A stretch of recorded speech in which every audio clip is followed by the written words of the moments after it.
Baby found a German Shepherd cemented under the stairs. What happened next? Left. Everyone in tears. What you're about to listen will shock you to your core. A 5-year-old boy's innocent discovery turned into a nightmare that no family should ever face. Like this story, share it with your friends, subscribe for more incredible true stories, and comment below to tell us where you're watching from. The old house on Maple Street had always felt wrong to little Tommy. At just 5 years old, he couldn't put his finger on what made his skin crawl every time he walked past the basement stairs, but something deep in his chest told him to stay away. His parents, Sarah and David, had rented the place 3 months ago when David's job transferred them across the state. The rent was cheap, the landlord seemed nice enough, and they needed the space for their growing family, but Tommy knew better. Children always do. It started on a Tuesday morning when Sarah decided to tackle the kitchen renovation. She'd been putting it off for weeks, but the peeling wallpaper and water stains couldn't wait any longer. David had left early for work, promising to help when he got home, leaving Sarah and Tommy alone in the creaky old house. "Mommy, can we go to the park instead?" Tommy asked, tugging at Sarah's shirt as she pulled out her toolbox. "Not today, sweetie. Mommy needs to fix the wall first." Sarah ruffled his hair and handed him his coloring book. "You can draw right here where I can see you, okay?" Tommy pouted but settled onto the living room floor, his crayons scattered around him like tiny soldiers. The house groaned and settled around them, the way old houses do, but today the sounds seemed different, heavier, more deliberate. Sarah worked for about an hour, scraping away layers of ancient wallpaper, when the lights flickered once, twice, then died completely. The house plunged into an eerie twilight, with only thin streams of gray October light filtering through the dusty windows. "Great," Sarah muttered, fumbling for her phone's flashlight. "Tommy, stay right where you are, okay? Don't move." But Tommy wasn't listening anymore. In the sudden silence that followed the power cut, he heard something that made his small heart race. A sound so faint that an adult might have missed it entirely, but Tommy's young ears caught it clearly. A whimper, not the kind of whimper a house makes when it settles. Not the sound of old pipes or shifting wood. This was something alive. Something scared. "Mommy," Tommy whispered, his crayon frozen in his small fist. "Someone's crying." Sarah paused her scraping, listening. All she heard was the distant hum of traffic and the neighbor's dog barking 3 houses down. "I don't hear anything, baby. It's probably just the house making noise." But Tommy was already on his feet, drawn toward the basement stairs like a moth to flame. The whimper came again, clearer this time, and it was coming from beneath the wooden steps that led down into the darkness. "Mommy, someone's stuck," Tommy said, his voice getting higher with each word. "They're scared, Mommy. They need help." Sarah set down her scraper and walked over to where Tommy stood at the top of the basement stairs, his small face pressed against the railing. She listened again, harder this time, but heard nothing except the settling of old timber and the whistle of wind through loose window frames. "Tommy, there's nobody down there. It's just your imagination." The whimper came again, and this time Sarah heard it too. Faint but unmistakable. Her blood went cold. Tommy was already moving, his little legs carrying him down the steep stairs before Sarah could stop him. "Wait, Tommy, don't..." But he was already at the bottom, pressing his ear against the underside of the staircase. The wooden planks felt different here, newer somehow. And there was a strange smell in the air, something chemical and bitter that made Tommy's nose wrinkle. "Someone's in here," Tommy called up to his mother, his voice echoing in the musty basement. "I can hear them breathing." Sarah's hands shook as she followed her son down the stairs, her phone's flashlight cutting through the gloom. The basement was typical for a house this old. Concrete walls, exposed pipes, boxes of the previous tenants' forgotten belongings stacked in corners. But Tommy was right about one thing. The smell was wrong. Too clean, too sharp, like the dentist's office or... "Oh my God," Sarah breathed, recognizing the scent at last. Fresh concrete. Tommy pressed his small palm against a section of the staircase's underside, where the wood looked different from the rest. Newer boards, hastily nailed in place, formed a rough rectangle about 3 feet wide, and from behind those boards came the sound again. Clearer now. Desperate. A whimper that broke Sarah's heart. "Mommy, we have to help them," Tommy said, tears beginning to track down his cheeks. They're trapped. Sarah knelt beside her son, her mind racing. This was impossible. Who would do such a thing? And why? She pressed her ear to the wood, and this time she heard it clearly. Not just whimpering, but the sound of labored breathing, scratching, the subtle shift of something alive moving in a space far too small. "Hello?" Sarah called softly. "Can you hear me?" The response was immediate, a scratching sound, frantic and urgent, like claws against wood. Then something that might have been a muffled bark. Tommy's eyes went wide. "It's a doggy, Mommy! A scared doggy!" Sarah's stomach dropped. Someone had walled up a dog under their basement stairs. The fresh concrete smell made horrible sense now. Someone had used quick-setting cement to trap an animal in the crawl space, leaving just enough room for it to breathe, but not nearly enough to escape. "We need to call someone," Sarah said, her voice shaking. "The police, or animal control, or—" "No time," Tommy interrupted with the kind of certainty that only children possess. "He's dying, Mommy. I can feel it." As if to prove Tommy's point, the scratching grew weaker, more desperate. The breathing behind the boards became shallow and labored. Sarah's phone had no signal in the basement. Of course it didn't. Nothing in this house worked the way it should. She grabbed Tommy's hand and pulled him toward the stairs. "We're going to get help," she called to whatever was trapped behind the boards. "Hold on, just hold on." But as they reached the top of the stairs, they heard footsteps on the front porch, heavy boots moving with purpose. Sarah froze, her grip tightening on Tommy's hand. Through the window, she could see a figure in dark clothes examining the front door, too tall to be David, too early for him to be home anyway.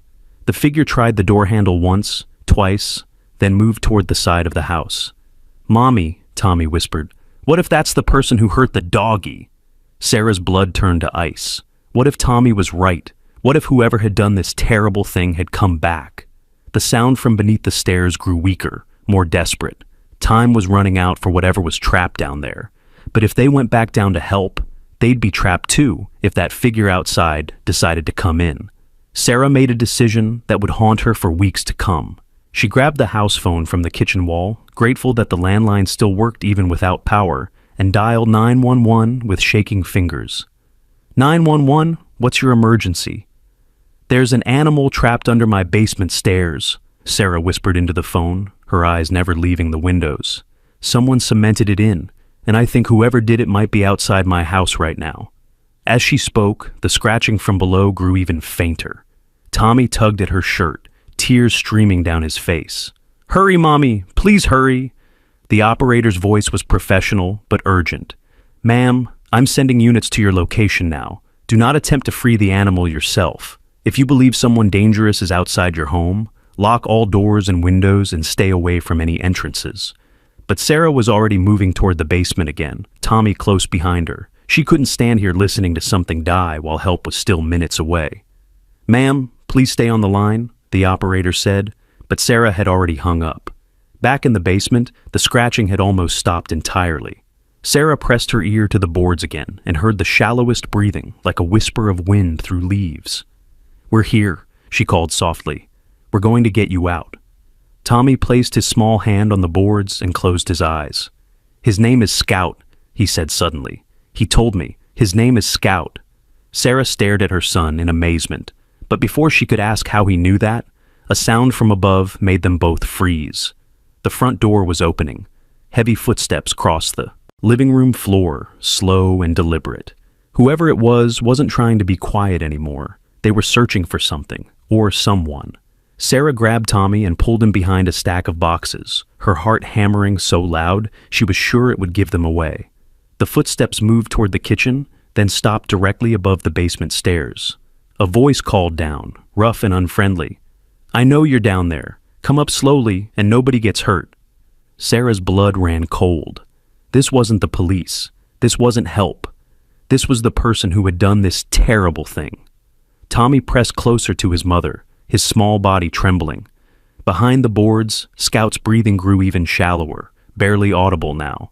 The footsteps started down the basement stairs, each creak of the old wood marking their approach like a countdown to disaster. Sarah looked around desperately for another way out, but the basement had only one entrance. They were trapped, just like Scout. just like whoever had planned this wanted them to be. The footsteps reached the bottom of the stairs, and a flashlight beam swept across the basement, growing brighter as it searched for them. "Found you," the voice said, and Sarah could hear the smile in it. But Tommy did something then that surprised everyone, including himself. Instead of cowering behind his mother, he stood up and walked directly toward the beam of light. "You hurt Scout," he said, his 5-year-old voice clear and strong in the darkness. "That was mean." The flashlight paused, its beam focusing on Tommy's small form. For a moment, nobody moved. Then Scout, with what might have been his last breath, let out a sound that wasn't quite a bark, wasn't quite a howl, but something in between. A sound of recognition, of hope. And in that moment, everything changed. The man with the flashlight stepped back, clearly not expecting a child to challenge him so directly. In that split second of hesitation, Sarah saw her chance. She lunged forward, grabbing a rusty wrench from David's toolbox and swinging it toward the intruder's hand. The flashlight went flying, its beam spinning wildly across the basement walls before crashing into the concrete floor and going dark. The basement plunged back into darkness, but Tommy's voice cut through the chaos like a beacon. "Scout needs help now. He's almost gone." In the confusion, the stranger stumbled backward, cursing under his breath. Sarah heard his boots scramble against the concrete as he tried to regain his footing. She grabbed Tommy's hand and pulled him toward the stairs, but Tommy resisted. "We can't leave Scout," he cried out, his small voice breaking with emotion. "Please, Mommy, we can't leave him." The sound of sirens wailed in the distance, growing closer by the second. The intruder must have heard them too, because his movements became more frantic. Sarah heard him fumbling around in the darkness, muttering something about cleaning up loose ends and, "You should have finished this weeks ago." But Tommy had already broken free from his mother's grip and was feeling his way back to the boards that held Scout prisoner. His small hands found the edge of the newer wood, and he began pulling at it with surprising strength for such a little boy. "Tommy, no!"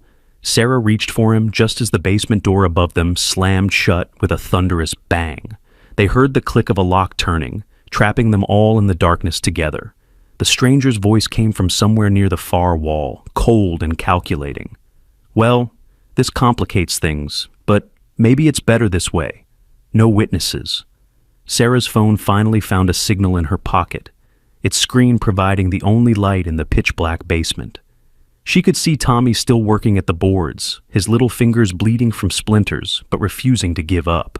Behind the wood, Scout's breathing had become so faint it was barely audible. "You monster," Sarah whispered, her voice filled with rage she didn't know she possessed. "How could you do this to an innocent animal?" The man laughed, a sound that made Sarah's skin crawl. "That dog saw things he shouldn't have seen, heard things he shouldn't have heard. Some secrets are worth burying, lady, even if you have to bury them alive." Tommy looked up from his work, tears streaming down his dirt-stained face. "Scout isn't just a secret, he's alive. He has feelings. He's scared and hurt, and he just wants to go home." "Home?" The stranger's voice moved closer. "That mutt's home is 6 feet under, kid. Has been for 3 weeks. Should have stayed that way too, if your family hadn't moved into this house." Sarah's blood went cold. 3 weeks? You've kept him trapped down here for 3 weeks? Longer than I planned, I'll give you that. Tough little guy. Most dogs would have given up by now. There was no remorse in his voice, only mild annoyance. But all good things come to an end. The sirens were getting closer now, and the stranger seemed to realize his time was running out. Sarah heard the scrape of metal against concrete and realized with horror that he was picking up tools from David's workbench, heavy tools that could do serious damage. But Tommy had managed to work one of the boards loose. A gap appeared, just wide enough for his small hand to fit through. He reached inside, and Sarah heard him gasp. "I can feel him," Tommy whispered. "He's so cold, Mommy, but he's still breathing. Scout, I'm here. We're going to get you out." From inside the tiny space came the faintest sound. Not quite a whimper, but something that might have been hope. Tommy's hand must have found the dog because the breathing seemed to grow a little stronger. "That's it, Scout," Tommy murmured, his voice taking on the gentle tone he used with injured birds and lost cats. "You're safe now. Tommy's here." The stranger was moving toward them now, his footsteps deliberate and menacing. Touching scene, kid, Real heartwarming. But playtime's over. Sarah stepped between the man and her son, the wrench still gripped tightly in her hand. Stay away from him. Lady, you have no idea what you've stumbled into here. That dog belongs to people who ask very few questions and accept very few excuses. If he gets out, if he starts talking... Dogs don't talk, Sarah said, confused despite her terror. The man laughed again. This one does, in his own way. He's a police dog, lady, trained to detect things most people can't even imagine, things that could put certain people away for a very long time. The pieces started clicking together in Sarah's mind. You're talking about drugs, or money laundering, or... Smart lady, too smart for your own good. The footsteps stopped just a few feet away. That dog was getting too close to operations that are worth millions of dollars. His handler got too curious, started asking the wrong questions. So we dealt with both problems at once. Tommy looked up from the gap in the boards, his young face filled with a terrible understanding. You hurt Scout's family too, didn't you? The silence that followed was answer enough. Tommy worked even harder at the boards, his small hands bleeding freely now, but never stopping. Scout, I'm going to get you out, I promise. And then we're going to find the bad man who hurt your family, and we're going to make sure he can't hurt anyone else. Big words from such a little boy, the stranger said, raising something heavy above his head. But before he could bring it down, Tommy managed to pull away another board. The gap was now wide enough for Scout to squeeze through, if he had the strength left. Come on, Scout, Tommy whispered into the opening. You can do it. Come to Tommy. At first, nothing happened. Then, slowly, painfully, a black nose appeared in the gap. Then a muzzle, scarred and covered in dust and dried cement. Scout's eyes came next, and even in the dim light from Sarah's phone, she could see they were intelligent, aware, and filled with gratitude. The German Shepherd was thin, desperately thin, and his fur was matted with debris and dried blood. One of his paws was twisted at an unnatural angle, probably broken during his imprisonment. But he was alive, and he was fighting to get to the little boy who had refused to give up on him. Tommy reached in and gently helped pull Scout through the opening. The dog collapsed immediately, too weak to stand, but he managed to turn his head toward Tommy and give the boy's face a single, gentle lick. I knew you were real, Tommy whispered, cradling Scout's head in his small lap. I knew you needed help. The stranger watched this scene with growing agitation. The sirens were very close now, probably just a block away. This is exactly what couldn't happen, he muttered. That dog dies here, tonight. All of you do. But Scout, despite his weakness, despite 3 weeks of torture and starvation, managed to do something extraordinary. He lifted his head and looked directly at the stranger, and he growled. It wasn't much of a growl, more like a whisper of the magnificent sound he could probably make when healthy. But it was enough to make the man step back. You remember me, don't you, boy? The stranger said, his voice taking on a different tone, nervous now. You remember what happened to your handler when he got too nosy. Scout's growl grew stronger, and Sarah could see recognition in the dog's eyes. This wasn't just any stranger. This was the person who had destroyed Scout's entire world. Tommy's hand moved protectively over Scout's head. What did you do to his family? Officer Martinez was asking too many questions about certain shipments coming through the port. Questions that were going to get a lot of important people in trouble. So we arranged a little accident. Car went off the bridge on a rainy night. Tragic loss. Real shame. Sarah felt sick. You killed a police officer. We solved a problem. But then we realized the dog had been there that night. Dogs see things, remember things. And police dogs are trained to find evidence that regular dogs might miss. So we had to clean up that loose end too. The sirens were right outside now. Car doors slammed, and Sarah could hear voices shouting orders. The stranger looked toward the locked basement door, clearly calculating his options. Here's what's going to happen, he said, pulling something from his jacket. In the glow of Sarah's phone, she could see it was a gun. You're going to tell those cops that you had a break-in. Some junkie was looking for things to steal. The dog died before you could save him. Tragic story, real heartbreaking, but no loose ends. Tommy looked up from where he was gently stroking Scout's fur. Scout isn't going to die, and you're going to jail. Kid, you watch too many movies. In the real world, sometimes the bad guys win. But Tommy smiled then, a smile that seemed far too wise for a 5-year-old boy. Not today they don't. Heavy footsteps thundered across the floor above them, and voices called out, "Police! Anyone in the house?" The stranger raised his gun, pointing it first at Sarah, then at Tommy, then at Scout. His hand was shaking now, sweat beading on his forehead, despite the cool basement air. "Don't make a sound," he whispered harshly. "Not one sound or—" But Scout, summoning strength from somewhere deep inside his battered body, managed to lift his head and let out a bark. It wasn't loud, he simply didn't have the energy for that, but it was clear, unmistakable, and it echoed through the basement like a gunshot. The police heard it immediately. "Basement!" someone shouted. "Sounds like there's someone in the basement!" The stranger's face twisted with rage. "You stupid animal! You just signed everyone's death warrant!"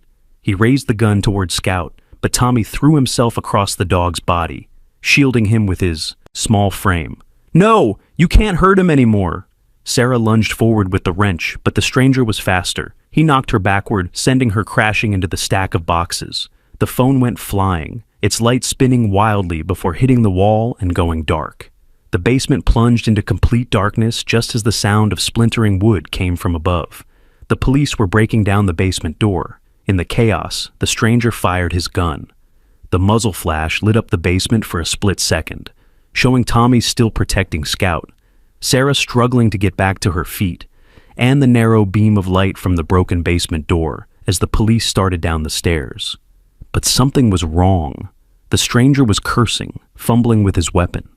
In the darkness and confusion, his shot had gone wide, hitting the concrete wall instead of any of his intended targets. "Police! Drop your weapon!" Flashlight beams cut through the darkness, and suddenly the basement was full of officers in tactical gear. The stranger raised his gun again, but Scout did something that surprised everyone. Despite his weakness, despite 3 weeks of torture, despite a broken paw and ribs that were probably cracked, Scout managed to get to his feet. He lunged forward, not to attack, but to position himself between the stranger and Tommy. The stranger's second shot went wide too, because Scout's movement had startled him, and in that moment of confusion, Officer Jenny Rodriguez, the first officer down the stairs, took her shot. The stranger dropped immediately, his gun sliding across the concrete floor into the darkness. Emergency lights filled the basement as more officers poured down the stairs. Paramedics followed close behind, their medical bags ready for whatever they might find.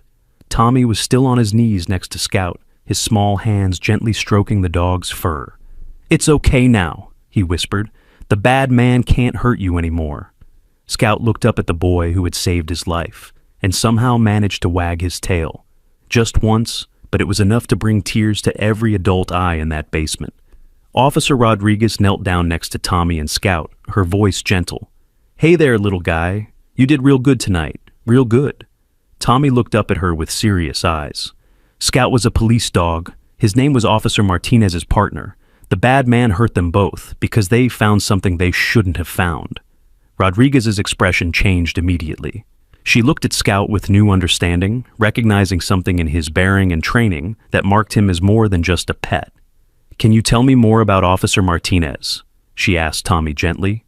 Tommy nodded, still stroking Scout's head. "He went off a bridge in his car, but it wasn't an accident. The bad man did it because Officer Martinez was asking too many questions about bad people at the port." Rodriguez looked at the wounded stranger, who was now conscious but handcuffed and bleeding from his shoulder. Her expression was grim. "Martinez was a good cop, one of the best. We've been looking into his death for months." Sarah finally managed to get to her feet, her head spinning from where she'd hit the boxes. "That man confessed to killing Officer Martinez. He said the dog had evidence, that's why he trapped him down here. Ma'am, we're going to need to get your full statement, but first, let's get everyone medical attention." Rodriguez gestured to the paramedics. "This boy and his mother have been through hell tonight." But Tommy shook his head firmly. "Scout needs help first. He's been trapped for 3 weeks. He's hurt real bad." One of the paramedics, a kind-faced woman named Lisa, knelt down beside Scout. "Don't worry, sweetheart. We've got a veterinarian on the way. Dr. Amanda Chen is the best animal doctor in the city. She'll take real good care of your friend here." Scout seemed to understand that he was finally safe. His breathing became more regular, and though he was still too weak to move much, his eyes were alert and focused on Tommy. "You saved him," Officer Rodriguez told Tommy. You know that, right? If you hadn't heard him, if you hadn't insisted on helping, Scout would have died down here. Tommy nodded solemnly. He told me his name, not with words, but I could feel it. And I could feel how scared he was and how much he missed his family. Rodriguez looked puzzled. How did you know his name was Scout? Because that's what Officer Martinez called him, Tommy said simply. Scout could remember his voice, and he remembered the night they went to look at the bad man's trucks by the water. The officer's eyes widened. She looked at Scout with new understanding. You saw what happened that night, didn't you, boy? You know who killed your partner. Scout managed to lift his head and look directly at the wounded stranger. He growled again, stronger this time, and there was no doubt in anyone's mind that he recognized the man who had destroyed his life. Dr. Chen arrived within minutes, her emergency veterinary kit in hand. She took one look at Scout and immediately began working, checking his vital signs, examining his broken paw, listening to his breathing. He's dehydrated and malnourished, she reported to the group of officers. Probably has some broken bones, but he's alive, and that's a miracle considering what he's been through. Tommy watched anxiously as Dr. Chen worked. Is he going to be okay? Dr. Chen smiled at the little boy. He's going to need surgery for that paw, and lots of rest and good food. But yes, sweetheart, he's going to be okay. Thanks to you. As the paramedics prepared to take Scout to the animal hospital, Tommy leaned down close to the dog's ear. I'll come visit you every day, he whispered. And when you're better, maybe you can live with us. Would you like that? Scout's tail managed another small wag, and he licked Tommy's hand, gently. Officer Rodriguez watched this exchange with tears in her eyes.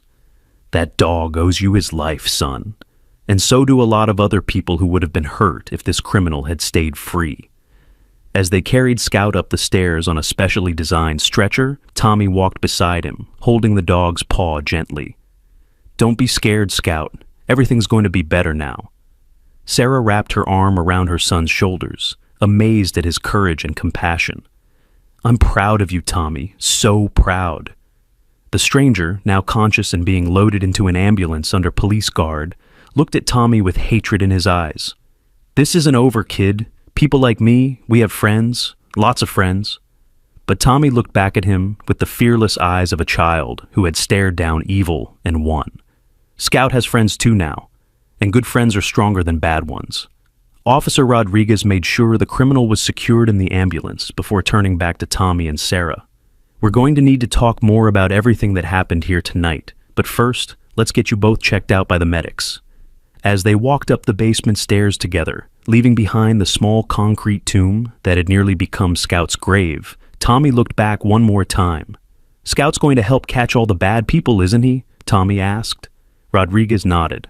Dogs like Scout have amazing memories. If he witnessed Officer Martinez's murder, his testimony could help us put away a whole network of criminals. Tommy smiled. Good. Because nobody should hurt police officers. And nobody should hurt dogs either. The basement fell silent as they reached the main floor, but somehow it felt different now, lighter, as if a terrible weight had been lifted from the old house. Outside, neighbors had gathered to watch the police activity. News vans were already pulling up, their reporters eager to cover the story of the little boy who had saved a police dog from a concrete grave. But Tommy wasn't paying attention to the cameras or the crowds. His thoughts were with Scout, somewhere in the darkness of an ambulance, heading toward help and healing. Mommy, Tommy said as they waited for their turn to be examined by the paramedics. Can we really keep Scout when he gets better? Sarah looked at her brave little boy and smiled. We'll have to see what the police say.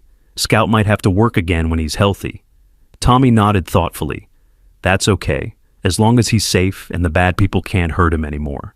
But neither Tommy nor Sarah realized that their night of terror was far from over. As the ambulance carrying the wounded criminal pulled away from their house, a dark sedan followed at a distance, its driver speaking quietly into a cell phone. The situation is compromised, the voice said. Martinez's dog is alive, and he's talked to the police. We need to activate the contingency plan. The person on the other end of the call was silent for a long moment, then, do whatever it takes. That dog cannot be allowed to testify. Neither can the family. The sedan disappeared into the night, leaving behind only the promise of more danger to come. 3 days passed in a blur of police interviews, news reporters, and medical appointments.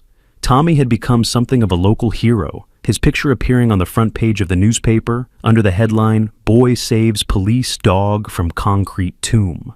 But all Tommy cared about was visiting Scout at the animal hospital. Dr. Chen had performed surgery on Scout's broken paw, and the prognosis was good. The dog was eating again, slowly regaining his strength, and his tail wagged every time Tommy walked into the recovery room. But there was something else about Scout that was becoming increasingly clear to everyone who met him. He was smart. Incredibly smart. Most dogs his age would have given up after the first week, Dr. Chen explained to Sarah and Tommy during one of their daily visits. But Scout never stopped trying to escape. He never stopped hoping someone would find him. That takes a special kind of intelligence and willpower. Tommy sat on the floor next to Scout's recovery kennel, his small hand reaching through the bars to gently stroke the dog's fur. "He knew I would find him, didn't you, Scout?"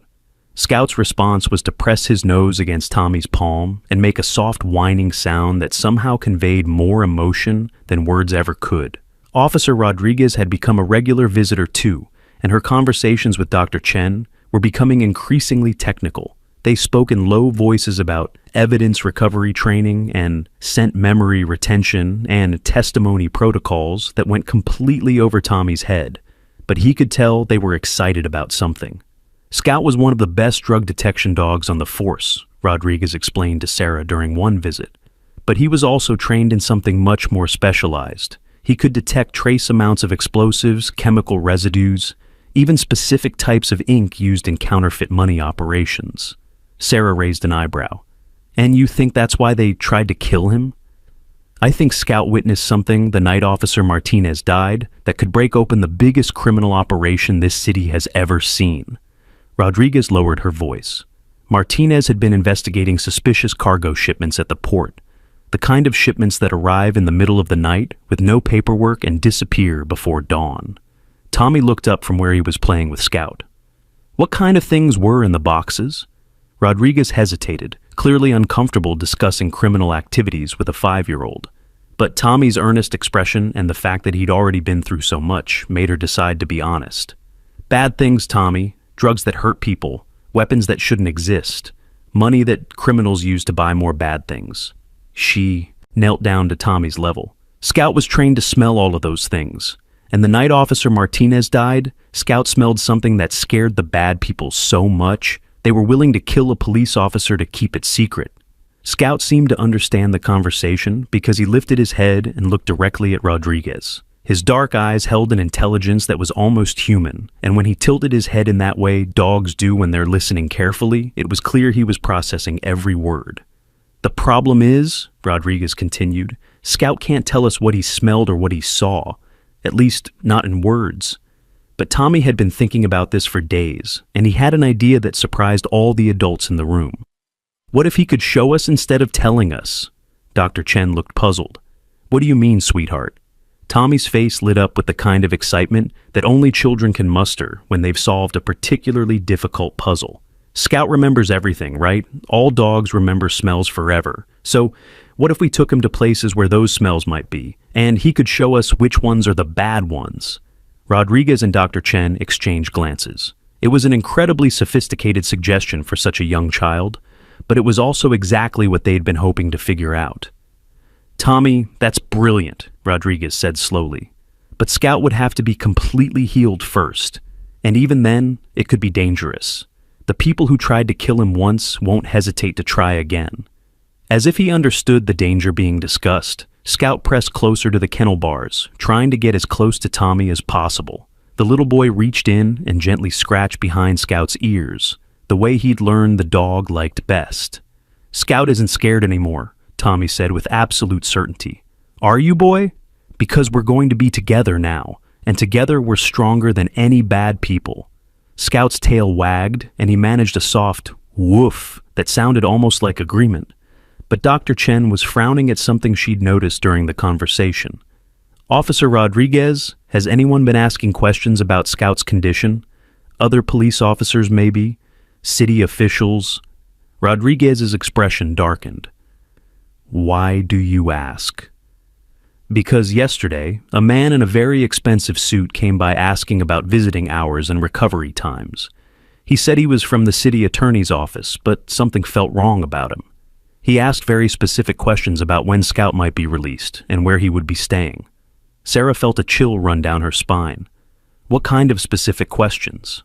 He wanted to know if Scout would be going back to police duty immediately, or if there would be a recovery period at a private location. When I told him that was confidential information, he got angry, really angry, not the kind of reaction you'd expect from a city attorney. Tommy looked up from playing, with Scout, his young face serious. Was he tall? Did he smell like the stuff Daddy uses to clean his car? Dr. Chen blinked in surprise. Actually, yes. He did smell like some kind of chemical. How did you know that? Because Scout started growling when you started talking about him. Scout remembers that smell. Tommy turned to look at the dog, who was indeed showing signs of agitation. Don't you, boy? That's one of the bad smells. Rodriguez was already reaching for her radio. Dr. Chen, I need you to implement security protocols immediately. No visitors without police escort. No information given to anyone, regardless of their claimed authority. Already done, Dr. Chen replied grimly. After yesterday's visit, I had a feeling we might need extra precautions. But even as they spoke, Tommy noticed something that made his stomach drop.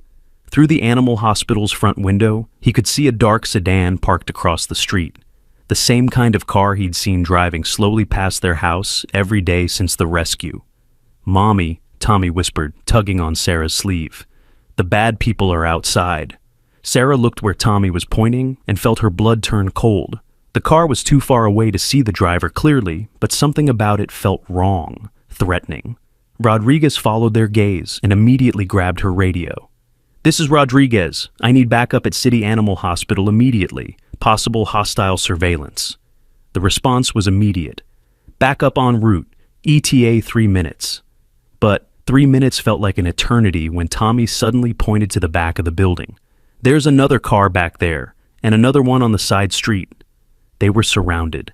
Dr. Chen's training kicked in immediately. She hit a button under her desk that locked down the entire facility. Steel shutters rolled down over the windows, reinforced doors clicked into place, and a silent alarm began broadcasting their location to every police unit in the city. We have a safe room in the back, Dr. Chen said, her voice steady despite the obvious danger. It was designed for exactly this kind of situation. But Tommy was shaking his head. We can't leave Scout. He's still hurt, and if they get him... He didn't finish the sentence, but everyone in the room understood. Scout seemed to sense the danger too. Despite his injuries, he was struggling to stand, his police training overriding his physical limitations. He knew his humans were in danger, and every instinct told him to protect them. Easy, boy, Tommy whispered, reaching into the kennel to calm him. We're not going anywhere without you. Rodriguez was coordinating with backup units on her radio, but the news wasn't good. They're jamming our communications, she reported. I can receive, but I can't transmit clearly. Through the lockdown windows, they could hear car doors slamming, footsteps on concrete, low voices giving orders in a language that didn't sound like English. Professional, Rodriguez muttered. These aren't street criminals. This is organized. Dr. Chen was already preparing a portable carrier for Scout.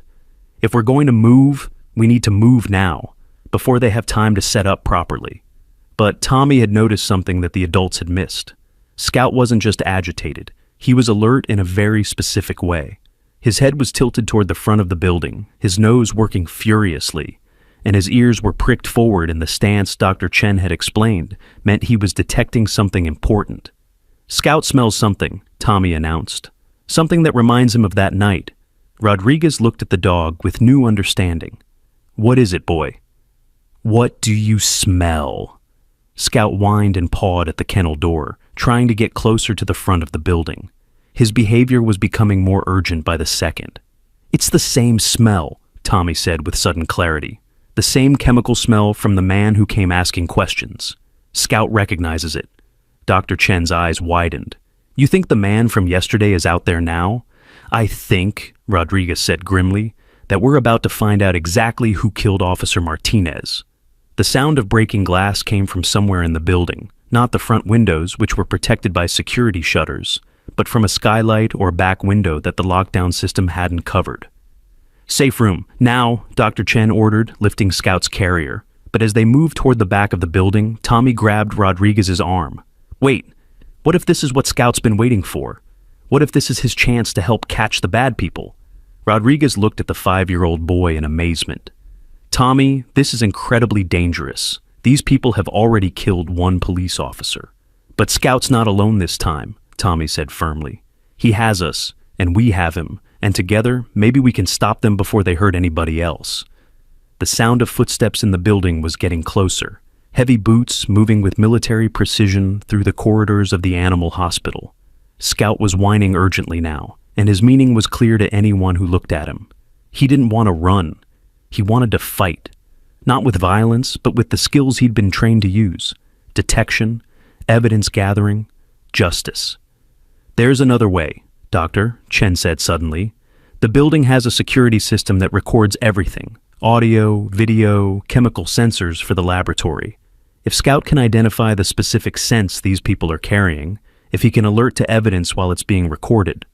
Rodriguez understood immediately.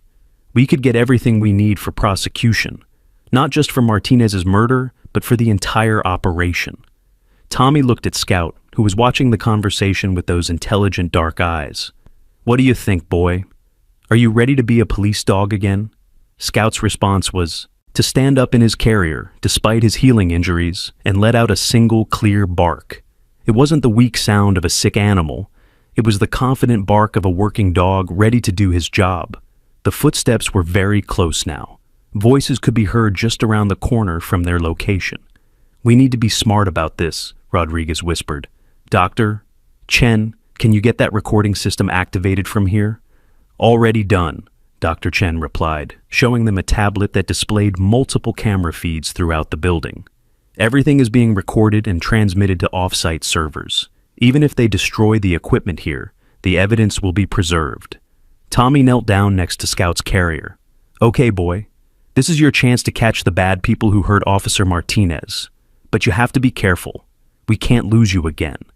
Scout pressed his nose against Tommy's hand and whined softly. It was a sound of understanding, of determination, and of trust. The voices were right outside the room now, speaking in that foreign language, giving orders that sounded urgent and aggressive. "Everyone ready?" Rodriguez whispered, her hand on her weapon.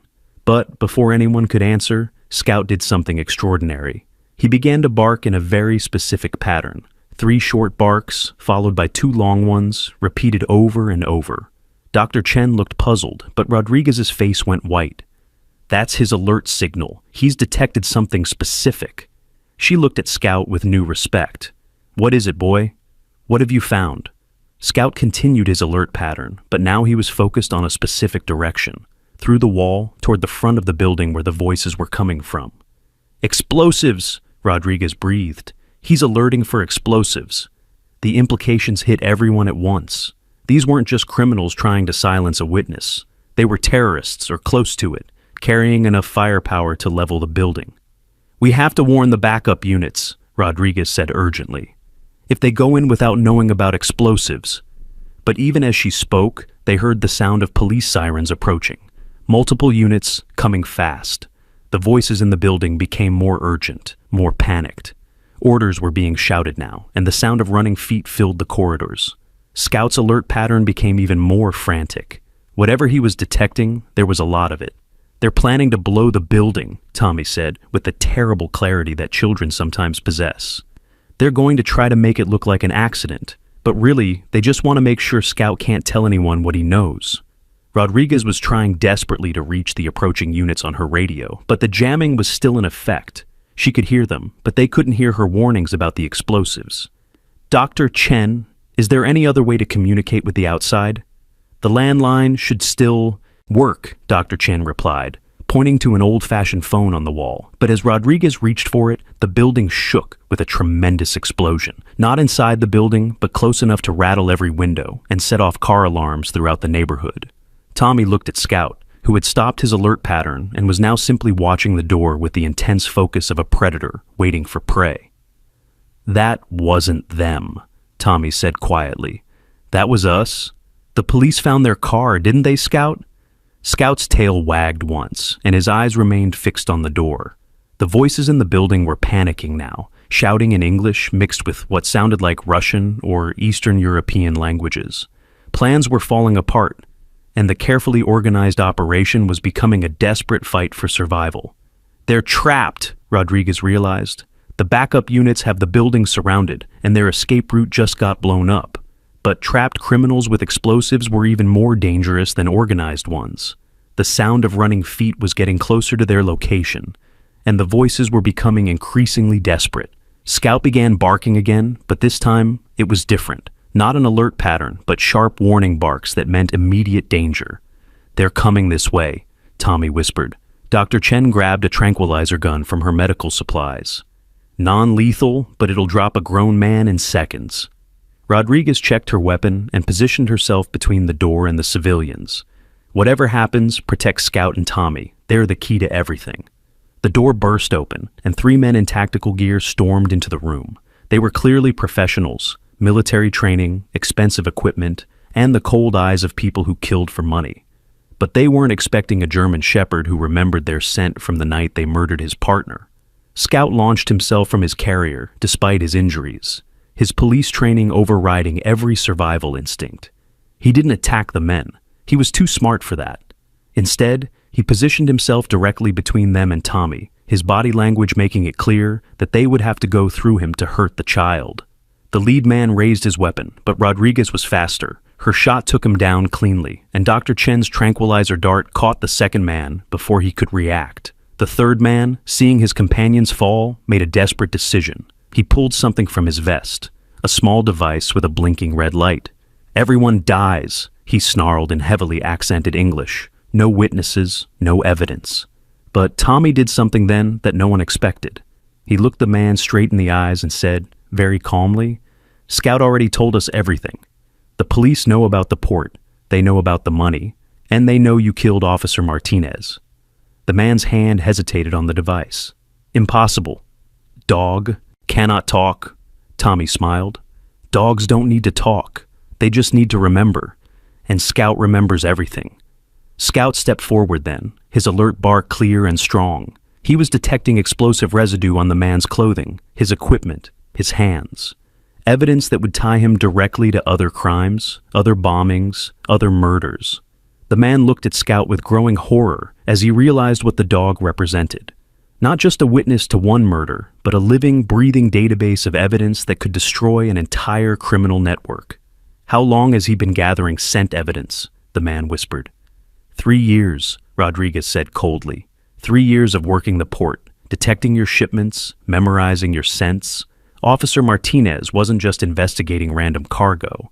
He was building a case against your entire operation. The man's face went pale as the full implications hit him. Scout hadn't just witnessed one crime, he was evidence of dozens of crimes. Every time the dog had alerted to their contraband, every time he'd detected their explosive residues, every criminal he'd encountered during his police career was now potentially exposed. "That dog is a walking conviction," the man breathed. Tommy nodded seriously. "Yep. And he's not going anywhere. Are you, Scout?" Scout's response was to sit down next to Tommy and place one paw protectively on the boy's leg. His message was clear: "These are my people now, and I will protect them with my life." The sound of police boots thundered through the building as backup units finally breached the perimeter. Shouts of "Clear!" echoed through the corridors as room after room was secured. The man with the explosive device looked around desperately, realizing his situation was hopeless. His team was dead or unconscious. The building was surrounded, and the evidence he'd come to destroy was not only still alive, but had just gathered even more incriminating scent evidence from his own equipment. He raised the device one more time, but Scout did something that stopped him cold. The dog began to whine. Not a warning bark, not an alert signal, but the heartbroken whine of an animal remembering loss. Remembering the night his partner died. Remembering the scent of the man who had destroyed his world. It was a sound that spoke of loyalty and love, and grief so profound that even a hardened criminal couldn't ignore it. "You killed the best man I ever knew," Scout seemed to be saying, "and now you want to kill these innocent people too." The man's hand began to shake. For the first time in years, he was facing someone, something, that reminded him of what he used to be before the money and violence took over his life. "Clear the room," voices shouted from the corridor. Rodriguez called back. "3 suspects down, 2 civilians, and 1 minor safe. We need bomb disposal." But the man was looking at Scout with something that might have been regret. "I was a soldier. Once," he said quietly. "I understood honor, loyalty, before the money made me forget." Tommy stepped forward, still protected by Scout's position, but close enough to look up at the criminal. "It's not too late to remember again." The man stared down at the 5-year-old boy and the injured dog who had just brought down his entire organization. Then, slowly, he set the explosive device on the floor and raised his hands in surrender. "Too late for me," he said, "but maybe not too late to stop the others." As the police flooded into the room and secured the scene, Scout finally allowed himself to lie down. The adrenaline was wearing off, and his injuries were making themselves known again. Tommy immediately knelt beside him, gently stroking his fur. "You did it, Scout. You caught the bad people." Scout's tail wagged weakly, and he managed to lick Tommy's hand once before exhaustion took over.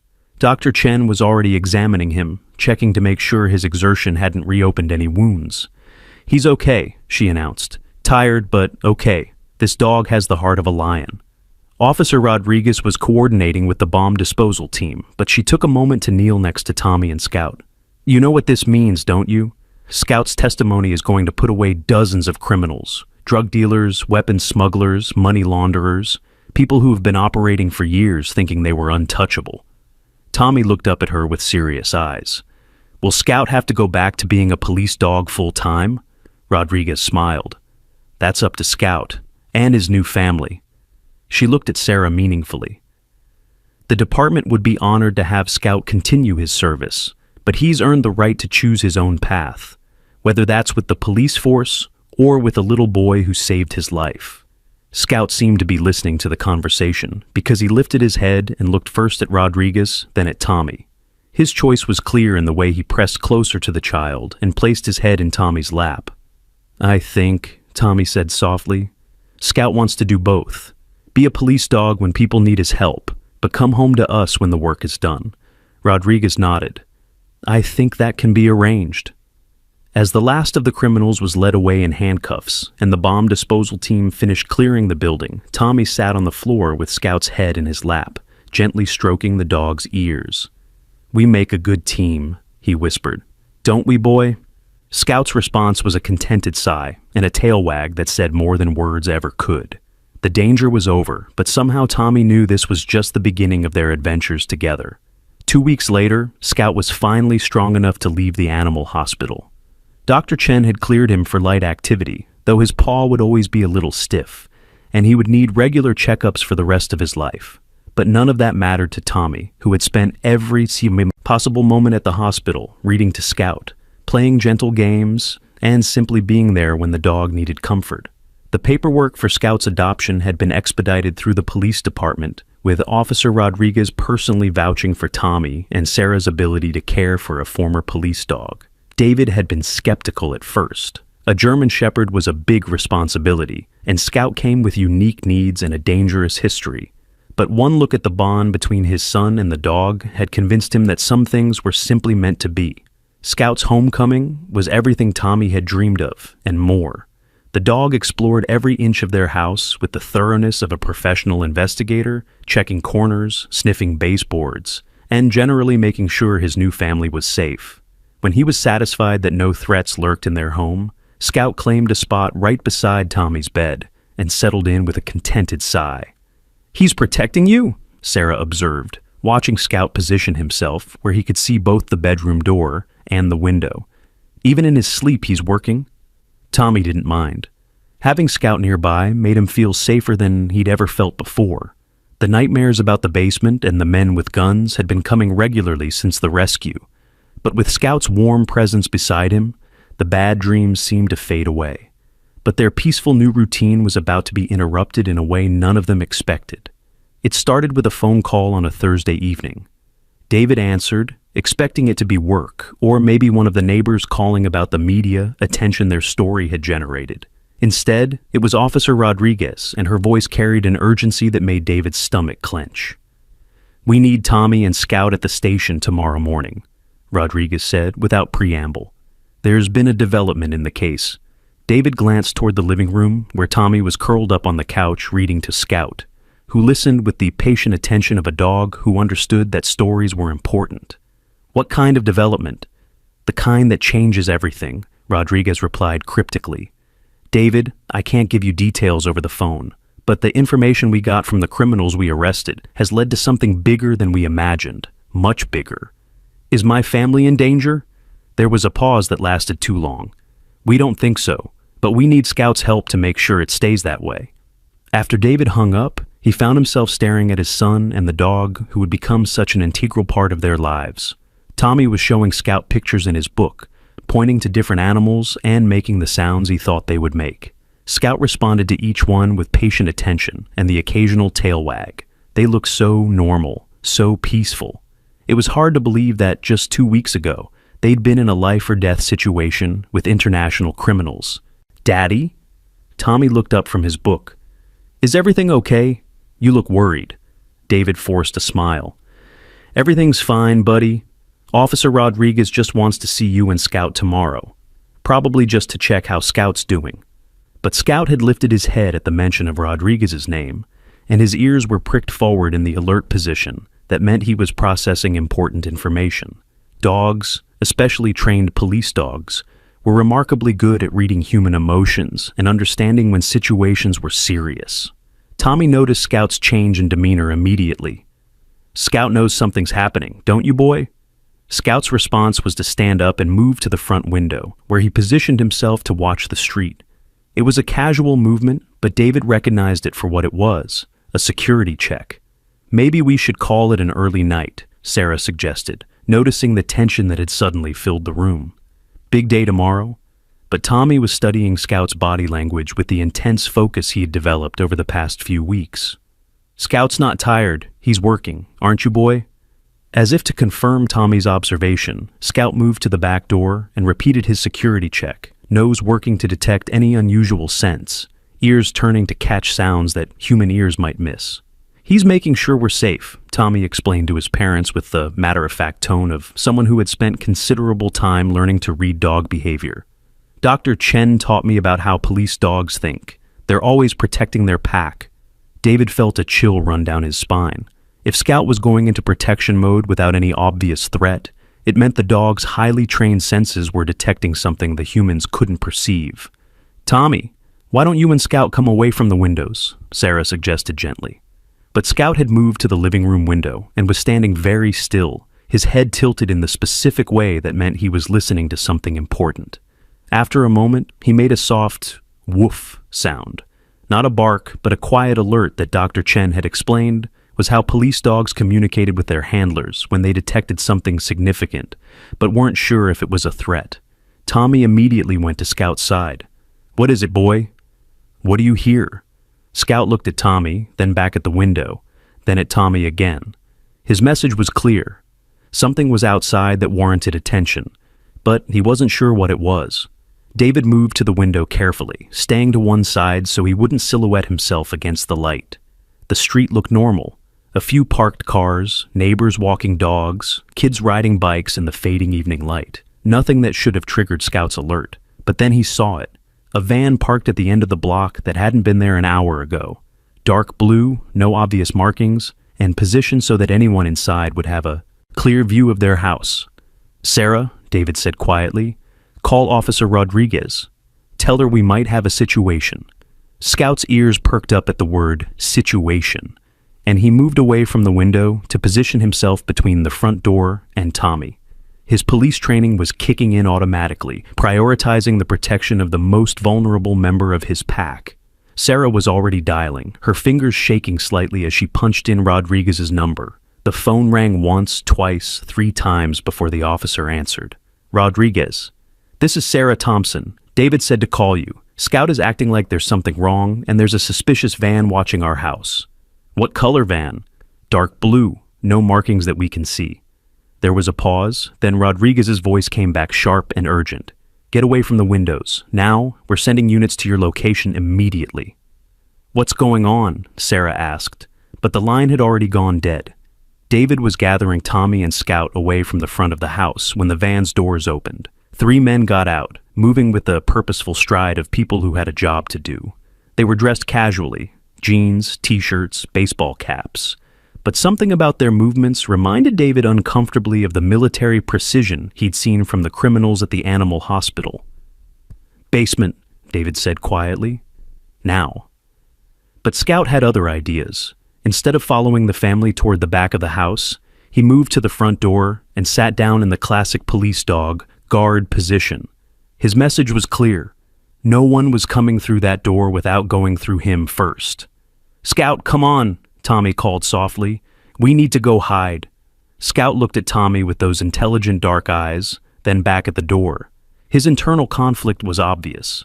Every instinct told him to protect his pack by keeping them away from danger. But his police training said that running from criminals only gave them more opportunities to cause harm. The front doorbell rang. Scout's response was immediate and terrifying. He erupted into the deepest, most aggressive barking David had ever heard from any dog. It wasn't the playful bark of a pet, or even the alert bark of a watchdog. This was the bark of a trained police dog, warning potential threats that they were facing a formidable opponent.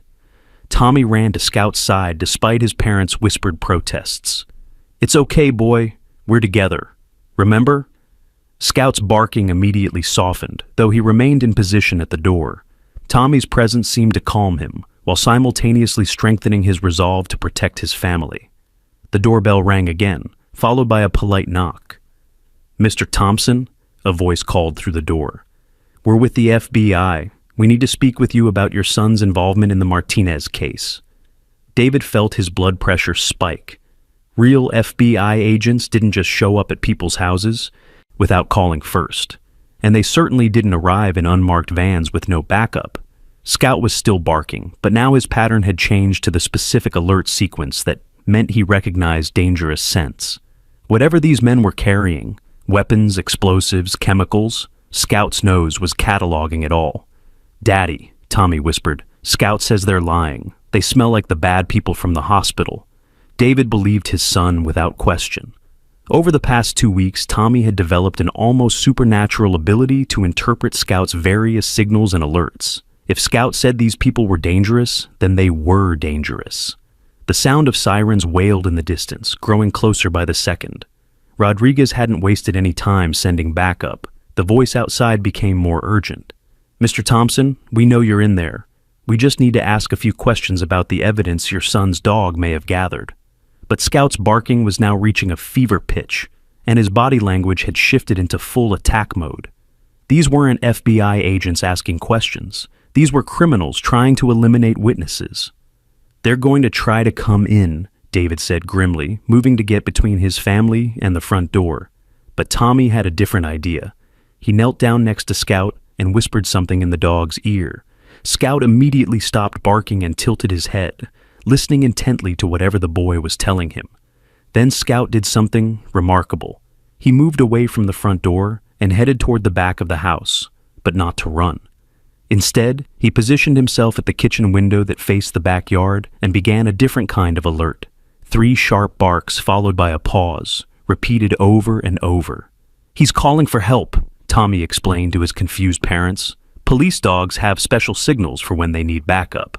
Scout's telling the real police officers where we are and that we're in danger." As if summoned by Scout's call, police cars began converging on their street from multiple directions. The sound of sirens grew deafening, and red and blue lights painted the walls of their house in strobing patterns. The fake FBI agents outside clearly hadn't expected such a quick response. Through the window, David could see them arguing among themselves, pointing toward their van and making urgent gestures. Scout's alert pattern changed again. Shorter barks, more urgent, focused on the back door now.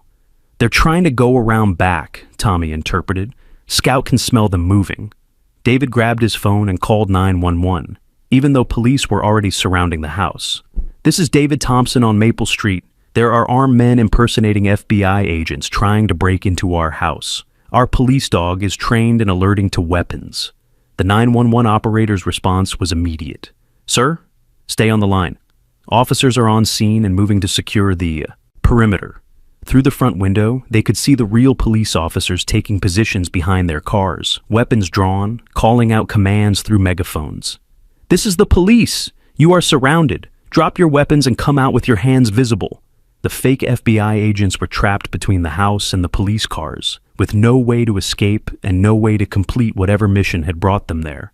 But Scout was still alerting, his pattern now indicating immediate danger from multiple directions. "There are more of them," Tommy said, with the calm certainty that had become his trademark in dangerous situations. "Scout says there are bad people in the house next door, too." David felt his heart stop. The Johnsons lived next door, an elderly couple who kept to themselves and probably had no idea they were harboring criminals. "Call Rodriguez," Sarah said urgently. "Tell her about the neighbors." But before David could dial, they heard the sound of breaking glass from next door, followed by shouting and what sounded like furniture being overturned. Scout's barking became frantic, and he began pacing between the front and back doors, clearly torn between wanting to help the neighbors and needing to protect his own family. Tommy made a decision that terrified his parents, but probably saved lives. He opened the front door just wide enough to stick his head out and shouted toward the police cars. "Officer Rodriguez! Scout says there are bad people in the house next door. They're hurting Mr. and Mrs. Johnson." Rodriguez's voice came back immediately through a megaphone. "Tommy, get back inside. We're moving to secure the neighbors." But Tommy wasn't finished. "Scout can help. He knows which ones are the bad people." Rodriguez's response came after a pause that felt like forever. "Tommy, can Scout identify specific threats without putting himself in danger?" Tommy looked at Scout, who was still pacing and barking, clearly desperate to do his job. "Scout says yes, but he needs to see them." What happened next would be talked about in police circles for years to come. Rodriguez made a command decision that went against every protocol, but might have been the only way to safely resolve the situation. "Tommy, bring Scout to the front window. Let him see the suspects, but stay low and don't expose yourselves." Tommy and Scout crouched beneath the front windowsill, with Scout's nose just high enough to see over the ledge. His reaction was immediate and specific. He looked at each of the 3 fake FBI agents and barked once for 2 of them. But when his eyes fell on the third man, his bark changed to a low, continuous growl that made the hair on everyone's arms stand up. "That one," Tommy called out to Rodriguez. "Scout says that one is the most dangerous. He smells like explosives and he's the one who hurt people before." Rodriguez relayed this information to her team, and within seconds, the most dangerous suspect was surrounded by officers while the other 2 were taken into custody with standard precautions. The man Scout had identified immediately began trying to reach for something in his jacket, confirming the dog's assessment. He was carrying enough plastic explosive to level the entire block.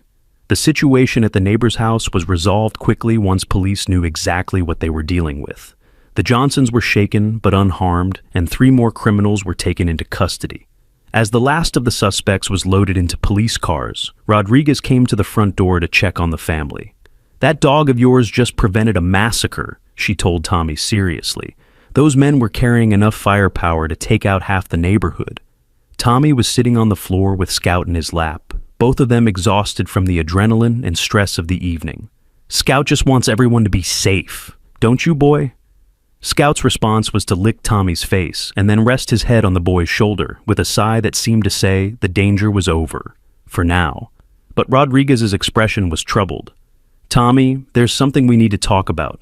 Something important about why these people keep coming after Scout." Tommy looked up at her with serious eyes. "It's not just about what Scout knows, is it? It's about what he can do." Rodriguez nodded slowly. "That's exactly right. Scout isn't just a witness to one crime. He's been trained to detect specific types of evidence that could unravel criminal networks across multiple states. The people who killed Officer Martinez weren't just trying to silence a witness. They were trying to destroy a living database of criminal evidence." Sarah felt a chill run down her spine. "Are you saying Tommy and Scout will never be safe? That these people will keep coming?" "I'm saying," Rodriguez replied carefully, "that we need to discuss some options. Ways to keep your family safe while still allowing Scout to do the job he was born to do." Tommy stood up, Scout rising with him, and looked Rodriguez directly in the eyes. "Scout and I aren't hiding anymore, are we, boy? We're going to help catch all the bad people, and we're going to make sure they can't hurt anyone else." Scout's response was to sit at attention beside Tommy and bark once. a clear, confident sound that left no doubt about his commitment to the mission. Rodriguez smiled despite the seriousness of the situation. "I was hoping you'd say that, because we have a proposition for you and Scout, something that's never been tried before, but might be exactly what we need to put these criminals away for good." Tommy and Scout exchanged a look that somehow conveyed volumes of communication between species. Then Tommy turned back to Rodriguez with determination in his young eyes. "Tell us what you need us to do."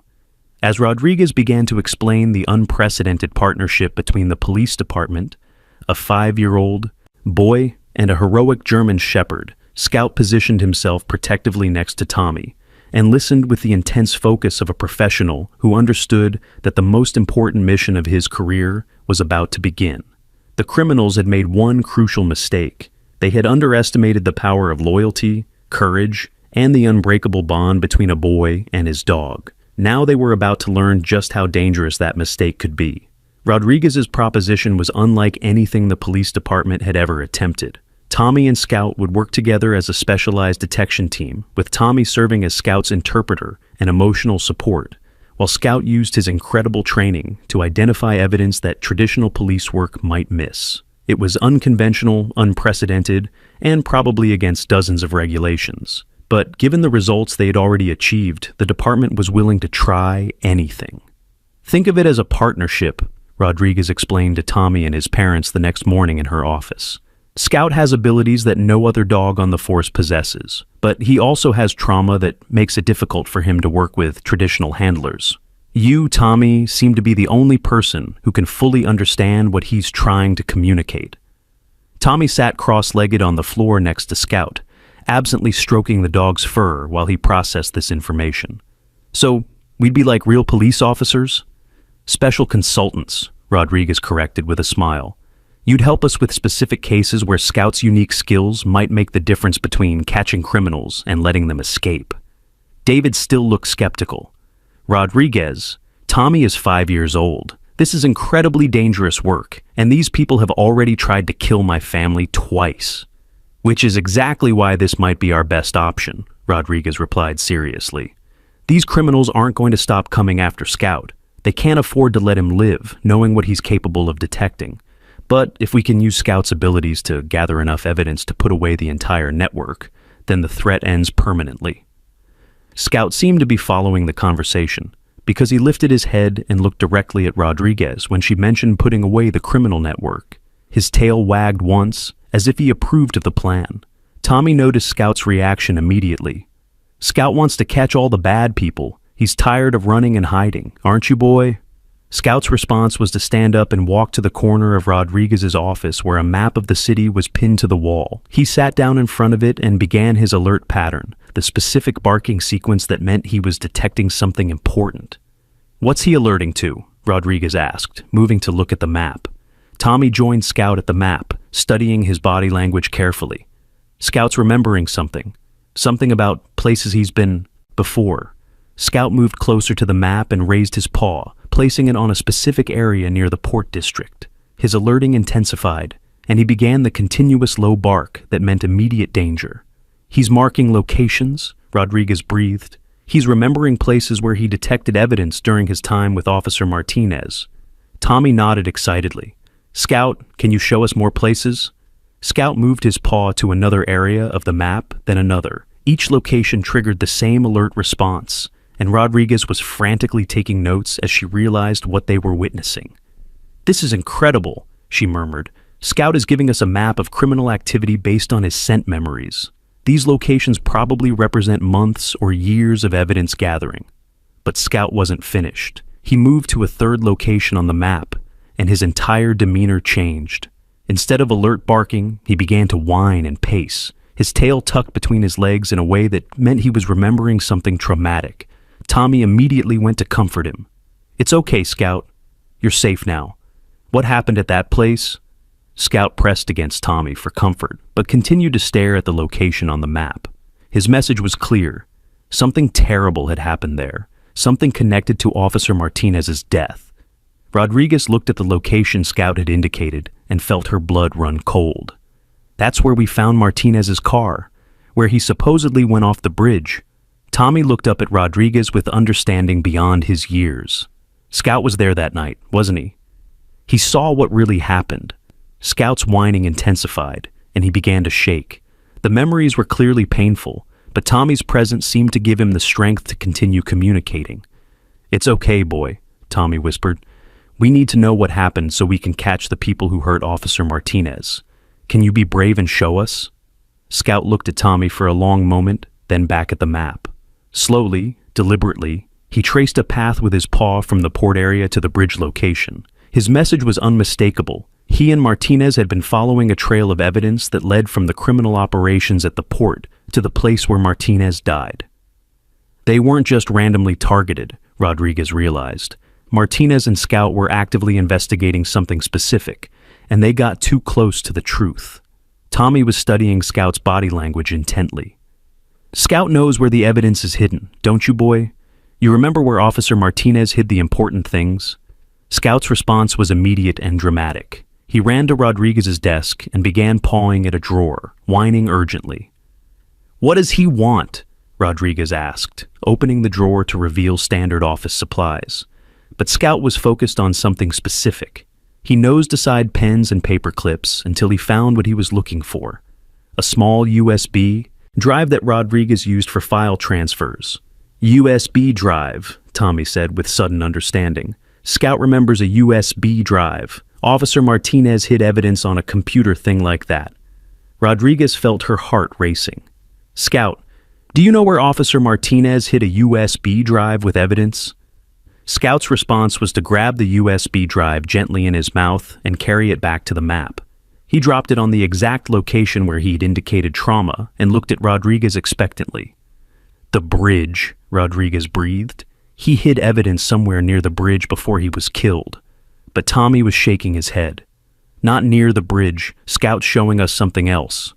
Scout had moved back to the map and was now indicating a location about half a mile from the bridge. An old industrial area with abandoned warehouses and storage facilities.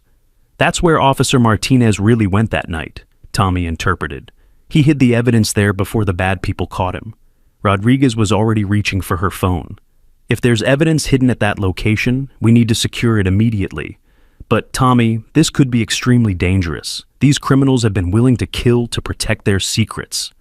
Tommy looked at Scout, who had calmed down now that his message had been understood. "Scout and I aren't afraid of the bad people anymore. Are we, boy? We're going to help you find the evidence and catch everyone who hurt Officer Martinez." But Scout did something then that surprised everyone. Instead of his usual confident response, he moved to the office door and sat down in a blocking position, clearly indicating that no one should leave the room. "What's wrong?" Tommy asked, immediately alert to Scout's change in behavior. Scout began his alert pattern again, but this time he was focused on sounds from outside the office. His ears were pricked forward, and his nose was working furiously. Rodriguez moved to the window and carefully peered through the blinds. What she saw made her blood run cold. The same dark blue van from the night before was parked across the street from the police station. And there were others, black sedans, unmarked trucks, even what looked like service vehicles that could have been surveillance teams. "They're watching the station," Rodriguez said grimly, "waiting to see what we do next." Tommy joined Scout at the door, and the dog immediately pressed against him for comfort while maintaining his protective stance. "Scout says there are lots of them, more than before." Rodriguez was already on her radio, calling for backup and surveillance of the vehicles outside, but she realized with growing alarm that the criminals had essentially laid siege to the police station. They couldn't make a move toward the evidence location without being followed. "We're trapped," she muttered. But Tommy had an idea that was so simple, it was brilliant. What if they followed the wrong people? Rodriguez looked at him with confusion. "What do you mean?" "Scout and I know where the evidence is now, right? But they don't know that we know. So what if we made them think we were going somewhere else, while the real police officers went to get the evidence?" Scout's tail began to wag, and he moved away from the door to sit next to Tommy. Clearly he approved of this plan. Rodriguez considered the suggestion seriously. "You're talking about using yourself and Scout as decoys. Tommy, that's incredibly dangerous." "But it would work," Tommy insisted. "The bad people want to follow Scout because they know he can find evidence. If Scout and I led them away from the real place, Then other police officers could get the evidence safely. It was a plan that went against every instinct Rodriguez had about protecting civilians, especially children, but it was also tactically sound, and given Scout's unique abilities, it might be their only chance to recover the evidence before the criminals destroyed it. "I would need to discuss this with my superiors," Rodriguez said slowly. "And your parents would have to approve, and we would need extensive backup to make sure you and Scout stayed safe." David, who had been listening to this conversation with growing alarm, finally spoke up. "Absolutely not. I am not using my 5-year-old son as bait to catch criminals." But Sarah was looking at Tommy and Scout with a thoughtful expression. "David, these people aren't going to stop. They've already attacked our home twice. And if we don't stop them now, how many other families are going to get hurt?" Tommy stood up and took Scout's paw in his small hand. "Daddy, Scout and I are a team. We help each other be brave. And if we can help catch all the bad people, then no other kids will have to be scared like I was." Scout seemed to understand the gravity of the conversation because he moved to stand beside Tommy, his posture radiating confidence and determination. Whatever his young partner decided, Scout would support him. Rodriguez's radio crackled with updates from the surveillance teams. "All units be advised. Additional suspect vehicles have been identified. Count is now 12 vehicles in a perimeter around the station. 12 vehicles meant at least 24 criminals, possibly more. The stakes had just escalated dramatically." "They're not just watching," Rodriguez realized. "They're preparing for an assault. They're going to try to take the station." Tommy looked out the window at the gathering vehicles, then back at Scout. "How long before they attack?" Scout's ears twitched, and he moved to the window to assess the situation with his trained senses. After a moment, he returned to Tommy and barked 3 times, paused, then barked twice. "Scout says soon," Tommy translated, "maybe 30 minutes. Rodriguez felt a chill run down her spine. Tommy's ability to interpret Scout's communications had been accurate every time so far. If Scout was predicting an attack in 30 minutes, they needed to act immediately. "New plan," Rodriguez said grimly. "We evacuate Tommy, Scout, and all non-essential personnel immediately. Full tactical response teams will secure the station and the evidence location simultaneously." But Tommy was shaking his head. "That won't work. If Scout and I leave, they'll just follow us. And if the police go to the evidence place while the bad people are watching, they might destroy the evidence before the police can get it." He was right, and Rodriguez knew it. The criminals had outmaneuvered them by sheer numbers and surveillance capabilities. "There is another option," Tommy said quietly. "Scout and I could sneak out the back way and go to the evidence place ourselves. We're small, and Scout knows how to be really quiet when he needs to be. We could get the evidence and bring it back before the bad people even know we're gone." The suggestion was so dangerous that Rodriguez's first instinct was to refuse immediately. But as she looked at Tommy and Scout, she realized something that changed her perspective completely. These weren't just a 5-year-old boy and a dog. Tommy had already proven himself capable of extraordinary courage and intelligence under pressure, and Scout was a highly trained police dog with years of experience in dangerous situations. Together, they might actually be able to accomplish something that a full police operation couldn't. "Tommy," Rodriguez said seriously, "if we were to consider this plan, it would mean you and Scout would be completely on your own until you returned with the evidence. No backup, no communication, no safety net. Are you sure you understand what that means?" Tommy looked at Scout, and some kind of communication passed between them that didn't require words. Then Tommy turned back to Rodriguez with determination in his young eyes. "Scout and I have been taking care of each other since the night I found him. We're not scared of being alone. Are we, boy?" Scout's response was to move to the office door and assume the ready position that police dogs used when they were prepared for action. His message was clear. He was ready to go to work. Rodriguez made a decision that would either be seen as brilliant or reckless, depending on how it turned out. "Okay, but we do this my way, with every possible precaution." She pulled out a detailed map of the city and spread it on her desk. "Scout, can you show me exactly where the evidence is hidden?" Scout immediately went to the map and placed his paw on a specific building in the industrial district. His certainty was absolute. "That's the old Riverside storage facility," Rodriguez identified. "Been abandoned for years. Good choice for hiding evidence. Lots of places to conceal things, and not much security to worry about." Tommy studied the map carefully. "How do we get there without the bad people seeing us?"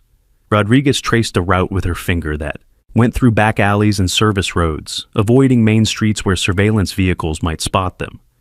"It's about 2 miles, normally a long walk for someone your age, but Scout can carry me if I get tired," Tommy said confidently. "He's really strong, and Dr. Chen said exercise is good for his healing." Scout seemed to understand the plan because he moved to Tommy's side and lowered himself slightly, indicating that he was prepared to carry his partner if necessary. "Communications," Rodriguez continued, pulling out a small radio device. "This is a GPS tracker and emergency beacon. If anything goes wrong, press this button, and every police unit in the city will converge on your location within minutes." Tommy clipped the device to his belt and tested the button to make sure he understood how it worked. "Evidence collection," Rodriguez said, handing Tommy a waterproof bag. "Whatever Scout finds, put it in here. Don't try to examine it or determine what it is. Just secure it and get out." Tommy nodded seriously. "Got it. Find the evidence, put it in the bag, come back here. And if you encounter any criminals..." Tommy looked at Scout. "Hide first. If we can't hide, Scout will protect me while I call for help." Rodriguez wished she felt more confident about this plan, but the sound of her radio reporting more suspect vehicles arriving convinced her that conventional options were running out. "One more thing," she said, kneeling down to Tommy's level. "This evidence might be the key to putting away dozens of criminals and stopping them from hurting other people. But Tommy, your safety is more important than any evidence. If the situation gets too dangerous, you get out immediately. Promise me." Tommy looked at Scout, then back at Rodriguez. "I promise. But Scout promises to keep me safe, so we're gonna be okay." Rodriguez hoped he was right. She really hoped he was right. As Tommy and Scout prepared to leave through the station's back exit, Rodriguez coordinated with tactical teams to create diversions that would draw the criminals' attention away from their route. But she couldn't shake the feeling that she was sending a little boy and a dog into a situation that even trained officers would find challenging. "Ready, Scout?" Tommy whispered as they reached the back door. Scout's response was to move to the door and wait for Tommy to open it. His body language radiated confidence and determination. This was what he'd been trained for, and he had complete faith in his young partner. Tommy took a deep breath, checked to make sure his radio and evidence bag were secure, and opened the door. The most dangerous mission of their partnership was about to begin.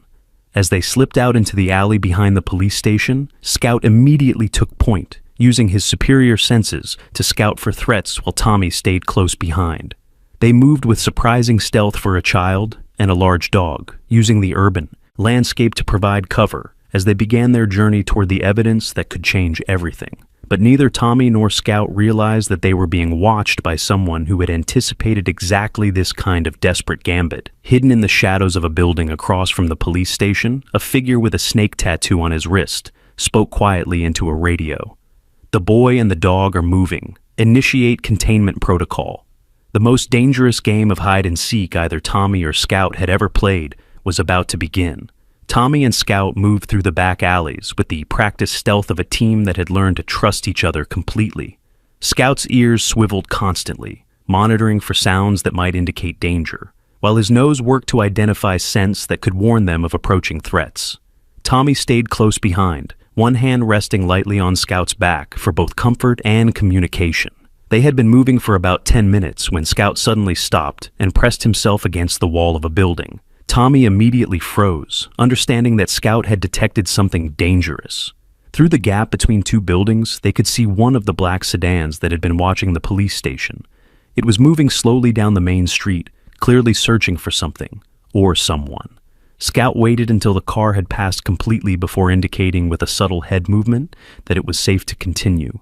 But Tommy noticed that the dog's alertness had increased significantly. They were definitely being hunted.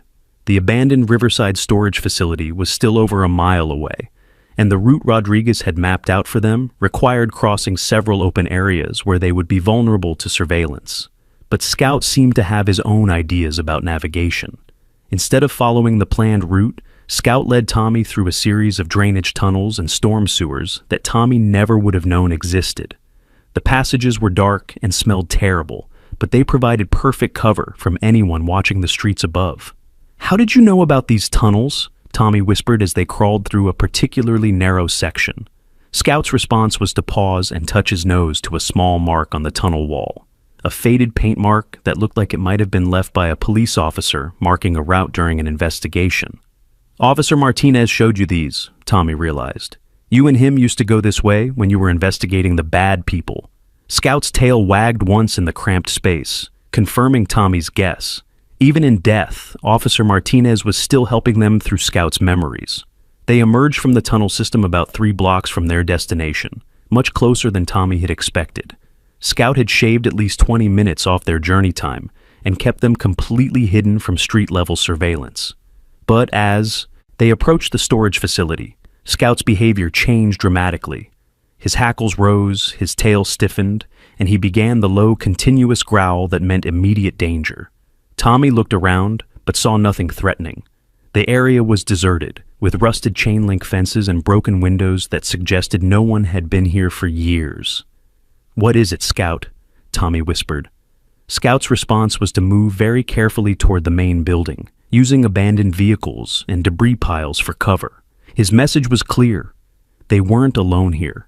As they got closer to the building, Tommy began to understand what Scout was detecting: fresh tire tracks in the dust, cigarette butts that hadn't been weathered by rain, the faint smell of motor oil from vehicles that had been here recently. Someone else knew about this location. Scout led Tommy to a position behind an overturned delivery truck where they could observe the building without being seen. What they saw made Tommy's heart sink. The storage facility wasn't abandoned anymore. At least 6 men in dark clothing were positioned around the building, some visible, others probably hidden. They had turned the place into a fortress, clearly expecting someone to come looking for evidence. Tommy pulled out his radio to call for help, but Scout stopped him with a gentle paw on his arm. The dog was staring at the building with intense concentration, his nose working furiously. After a moment, Scout looked at Tommy and made a very specific gesture.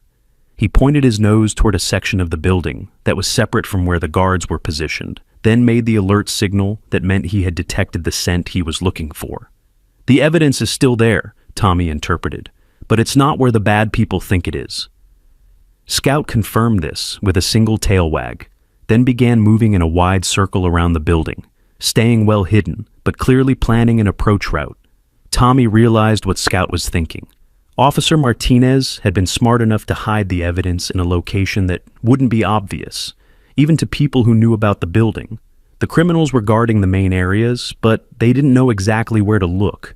Scout led Tommy to a drainage grate at the back of the building, partially concealed by overgrown weeds.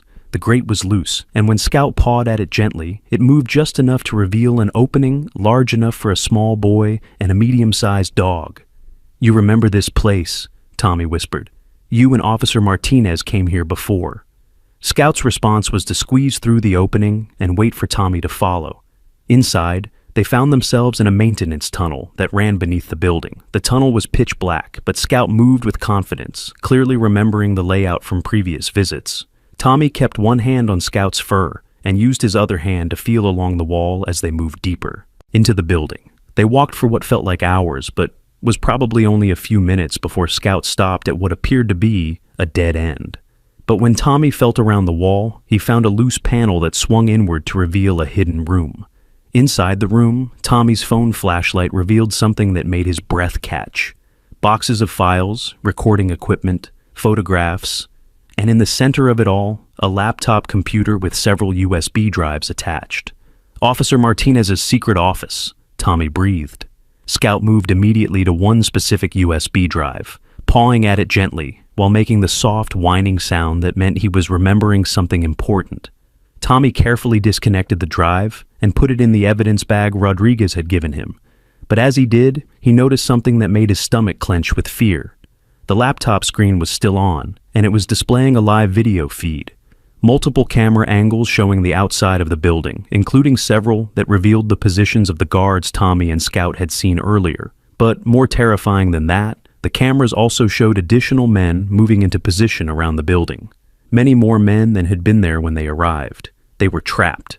Tommy was reaching for his radio, when Scout suddenly tensed and moved to the entrance of the hidden room. The dog's ears were pricked forward, and his body language indicated that he was hearing something approaching. Footsteps, heavy boots moving through the tunnel they had just used.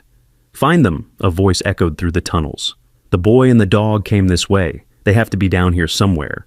Tommy felt panic rising in his chest, but Scout remained calm. The dog moved to Tommy's side and made a gesture toward a different part of the room, a ventilation shaft that was barely visible in the darkness. "We can get out that way?" Tommy whispered. Scout's tail wagged once, and he moved toward the shaft. But as Tommy gathered the evidence bag and prepared to follow, he noticed something else on the laptop screen that made him pause. One of the camera feeds showed the police station, and he could see that the criminals had indeed launched their assault. Police cars surrounded the building, emergency lights flashing, and what looked like a full tactical operation in progress. Rodriguez and his parents were in danger, and it was his fault for leaving the station. Tommy was torn between escaping with the evidence and trying to help his family, but Scout made the decision for him. The dog gently took Tommy's shirt in his teeth and pulled him toward the ventilation shaft. Scout was right. The best way to help everyone was to get the evidence to safety. Once the police had proof of the criminals' activities, they could end this threat permanently. The ventilation shaft was a tight squeeze, even for Tommy, and he couldn't imagine how Scout managed to fit through it. But somehow the dog led them through a maze of air ducts and maintenance passages that eventually brought them to a different part of the building entirely. They emerged through a floor grate into what had once been the building's office area. Broken desks and filing cabinets provided cover, and through the windows, Tommy could see that they were now on the opposite side of the building from where most of the guards were positioned. But Scout wasn't heading for an exit. Instead, he was moving deeper into the building, toward what looked like the main storage area. "Scout, we need to leave," Tommy whispered urgently. "We have the evidence." But Scout was insistent, leading Tommy toward a specific storage unit in the center of the vast warehouse space. When they reached it, Scout began his most urgent alert pattern, the one that meant he had detected something critically important.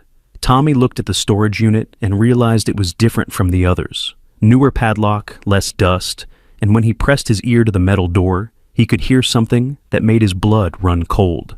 Breathing, human breathing, weak and labored.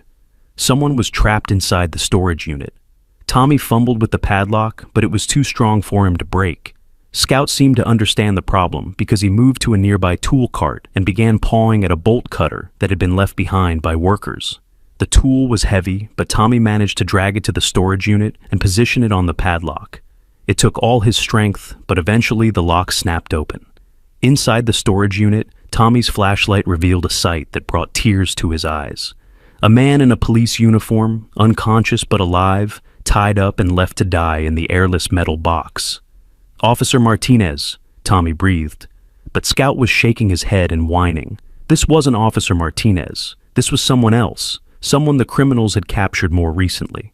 Tommy checked the name tag on the uniform. Officer Johnson, one of the police officers who had been investigating the case. They took him to stop him from finding the evidence, Tommy realized. Scout was already working to untie the ropes around Officer Johnson, his teeth carefully pulling at knots, while Tommy worked on the tape around the man's mouth. Officer Johnson's eyes fluttered open as they freed him, and his first words were a weak warning. "Kid, you have to get out of here.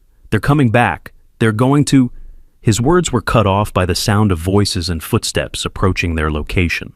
The criminals had found their way into this part of the building. Scout immediately positioned himself between Tommy and the approaching threat. But Tommy realized they had a bigger problem. Officer Johnson was too weak to move quickly, and there was no way they could carry him and the evidence to safety. But Scout had another idea. He moved to Officer Johnson and began the specific barking pattern that meant he was calling for backup. Then he moved to Tommy and nudged him toward a different exit route. "He wants us to leave Officer Johnson here, but make enough noise that the police will find him," Tommy interpreted. It was a heartbreaking decision, but it was also tactically sound. If they could get the evidence to safety and alert the police to Officer Johnson's location, they could save everyone. Tommy quickly explained the plan to Officer Johnson, who nodded weakly and managed to whisper, "Tell them about the warehouse on 5th Street. More evidence there. More prisoners." Scout was already moving toward the exit, but he paused long enough to touch his nose to Officer Johnson's hand in a gesture that somehow conveyed both apology and promise. They slipped out of the storage area just as the criminals entered from the other side. Tommy could hear shouts of anger and surprise as they discovered the empty storage unit and realized their prisoner had been freed. Scout led Tommy through a maze of corridors and stairwells, always staying ahead of the search teams that were now combing the building systematically. Several times they had to hide in closets or behind equipment while armed men passed just feet away. Finally, they reached an emergency exit that opened onto the roof of the building. From there, Scout showed Tommy a fire escape that led down to an alley that wasn't visible from the main street. As they climbed down the fire escape, Tommy could see police cars converging on the area. Someone had heard Scout's call for backup and was responding. They reached the alley safely, but their escape route was blocked by two men who had anticipated their exit strategy. The men were armed and clearly prepared to do whatever was necessary to stop Tommy and Scout from leaving with the evidence. "End of the line, kid," one of the men said, raising his weapon. "Hand over the bag, and nobody gets hurt." But Scout did something then that reminded everyone present that he was more than just a pet. He was a highly trained police dog with years of experience in dangerous situations. Moving faster than the men could react, Scout launched himself not at the gunman, but at a stack of metal garbage cans beside the alley. His impact sent the cans crashing down, creating a tremendous noise that echoed off the walls and effectively announced their location to every police officer in the area. In the confusion, Tommy slipped behind a dumpster while Scout positioned himself between the boy and the gunman. The dog's message was clear.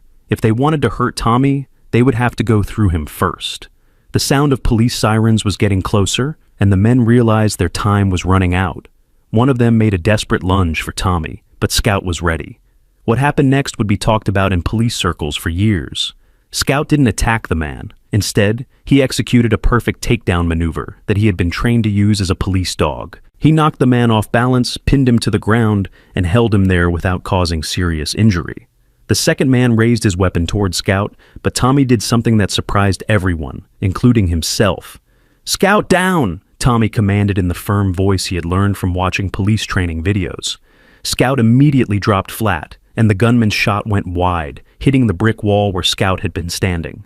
Before the man could fire again, police officers flooded into the alley from both ends. The criminals were surrounded, outgunned, and out of options. "Drop your weapons, now!" The remaining gunman looked around desperately, realized his situation was hopeless, and slowly lowered his gun.